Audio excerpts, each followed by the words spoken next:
अभी हम बाढ़ शहर में हैं। बाढ़ शहर में अभी जिस जगह खड़े हैं ये कहलाता है गुलाब बाग का इलाका। यहाँ पे एक कोठी है जिसे नवाब कोठी के नाम से जाना जाता है और उस कोठी के पास अभी हम खड़े हैं। ये पूरा जो खित्ता है इस कोठी की वजह कर नवाब कोठी का इलाका कहलाता है।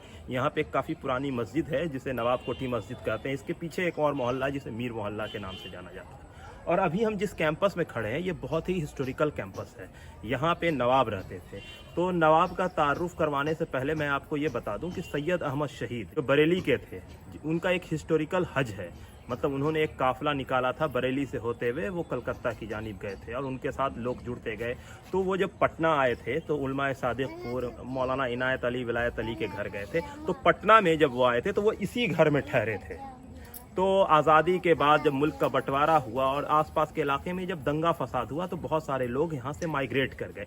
उसी में से एक घर ये भी है। यहाँ से भी लोग माइग्रेट करके यानी बाढ़ शहर छोड़ के कलकत्ता और अलग अलग इलाके में बस गए। तो आज हम यहाँ पे आए हैं। यहाँ पे कुछ केयर टेकर रह रहे हैं और यहाँ के जो ओरिजिनल बाशिंदे थे उन्होंने इस शहर को छोड़ दिया। आसपास बहुत बड़ा मोहल्ला बस गया है जो नवाब कोठी कॉम्प्लेक्स के अंदर है। तो अभी हम आपको इमारत दिखाएंगे यहाँ की कि किस हाल में है यहाँ पर की इमारत। चूँकि बहुत सारी जो इमारत है पुरानी जो बनी हुई है तो वो वक्त के साथ अगर उसे मेंटेन नहीं करते तो वो ढह जाता है। तो सेम यही चीज़ इस इमारत के साथ भी हुई है। तो अभी हम यहाँ पे आए हैं।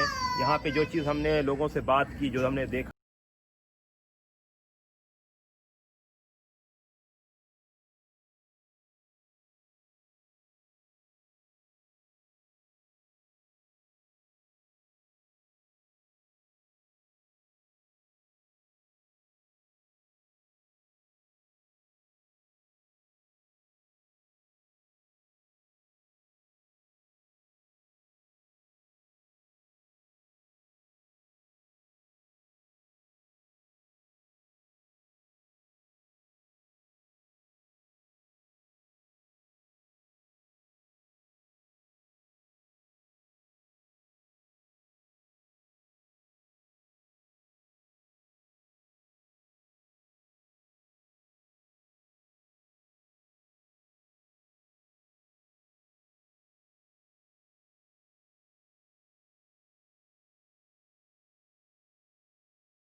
नवाब कोठी के बारे में कुछ ख़ास ज़्यादा हम नहीं जानते हैं, लेकिन जहाँ तक हमको मालूम है यहाँ के मौलाना नूरुल हक साहब थे हक मंदिर के। तो उन्हीं से एक बार हम पूछा था तो उन्होंने कहा था कि ये लोग एक्चुअली ये ओरिजिनली बंगाल से बिलोंग करते हैं, बंगाली से आए थे, यहाँ आए थे। और यहाँ क्या बोलते हैं कि हम भी देखा था बहुत बड़ी बिल्डिंग थी यहाँ पर, क्या बोलते हैं, नवाब कोठी में। और यहाँ एक थे प्रोफेसर सैयद वसी अहमद साहब, वो उर्दू के प्रोफेसर थे यहाँ और फाउंडर मेंबर्स में थे यहाँ वसी अहमद साहब। तो उनके दादा अहमद साहब करके नाम का सुना है। तो वो बंगाल में बहुत बड़े पोस्ट पर थे। शायद एक मेरे साथ एक सुरेंद्र नाम का एक लड़का पढ़ता था, तो उसका नाना क्या बोलते हैं कि वही एम्प्लॉय था, वो नवाब कोठी में उस वक्त वसी अहमद साहब जिंदा थे। तो वो बोलता था कि इनके दादा जो थे वो 52 ज़िला के कमिश्नर थे वहाँ बंगाल में। तो ये यहाँ पर के बहुत बड़े आदमी थे। सुनते थे कि वो अहमद साहब जो बंगाल के कमिश्नर थे वो आते थे, तो उस ज़माने में जैसे जो आते थे तो अपना हेड रख देते थे, टमटम बग्गी जो भी रहता था, अब पैदल जाते थे और जो भी लोग उनके मिलने वाले थे मिलते हुए। इसलिए यहाँ पर के बाढ़ का बहुत बड़ी हस्ती थी उनकी, और चूँकि वो गवर्नमेंट में भी थे, अब पढ़े लिखे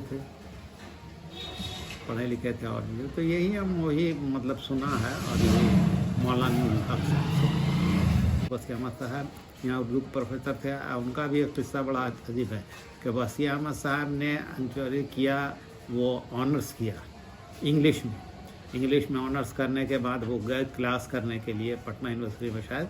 तो एमए में उनको और ये शेरवानी और पैजामा पहन के तो उनको अंग्रेज़ प्रोफेसर ने भगा दिया क्लास से कि जाओ तुम माने फुल पैंट वगैरह शर्ट पहन के आओ, मतलब जो भी ये इंग्लिश लिबास उसी पर गुस्सा होकर उन्होंने छोड़ के फिर उर्दू में हमने किया।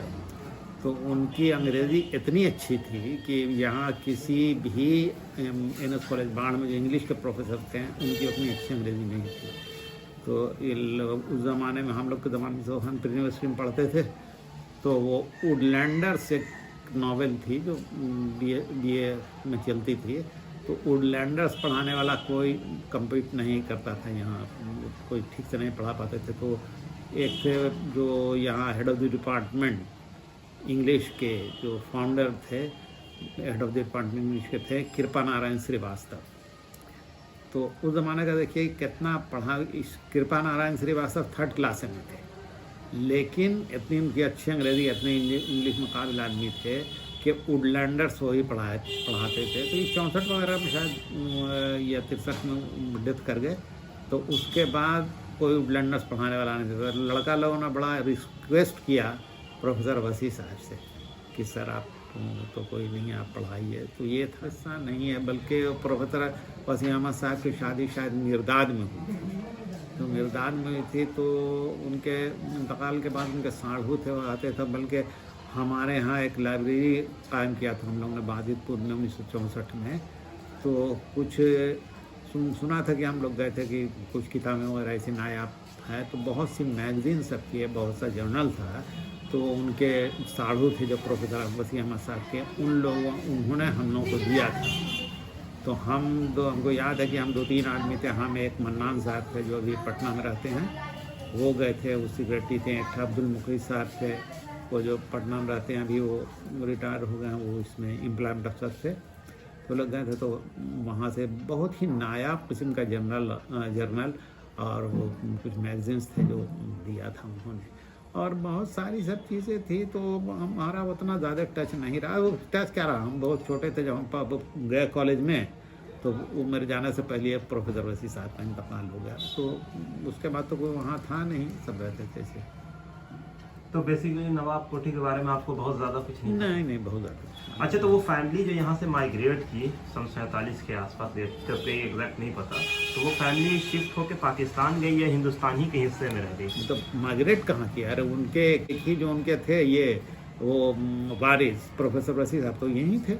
प्रोफेसर वसी साहब को कोई औलाद नहीं थी, मुलावल इंतकाल के। तो एक प्रोफेसर एम शेर साहब थे, वो भी ना उन्हीं लोग माने कि शायद नवाबी कोठी को कोई लगता है। तो वह यहाँ अंग्रेजी में प्रोफेसर थे, एनएस कॉलेज बाढ़, अंग्रेजी में नहीं, केमिस्ट्री के शायद हेड ऑफ द डिपार्टमेंट थे या प्रोफेसर ही थे।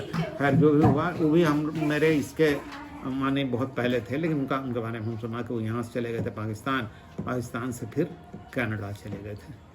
तो बल्कि एक बार यहाँ आए भी थे, तो असगर साहब से उनसे मिलने के लिए आए थे। तो उन्होंने बोला कि आज शेर साहब आए थे यहाँ। तो वो भी उन्हीं के फैमिली से, आपको यार ताल्लुक़ था, लेकिन मैंने उन्हीं के फैमिली से ताल्लुक़ रखते थे। और वसी अहमद साहब थे तो वो लावल थे। तो जाहिर सी बात है उनके साढ़ू थे, तो मिर्दाद के थे। तो उन लोग से एक बार मिला था, वही हम कहा कि जो जर्नल वगैरह लाने के लिए गए थे। आज के डेट में नवाब कोठी में कुछ नहीं है। नवाब कोठी का जो था वही थे, उन्हीं के सालों थे। तो सब बिक गया, देखे होंगे जाकर सारी चीज़ें सब बिक के, सब नया नया कुछ खेत है, कुछ ये है, वो सब है।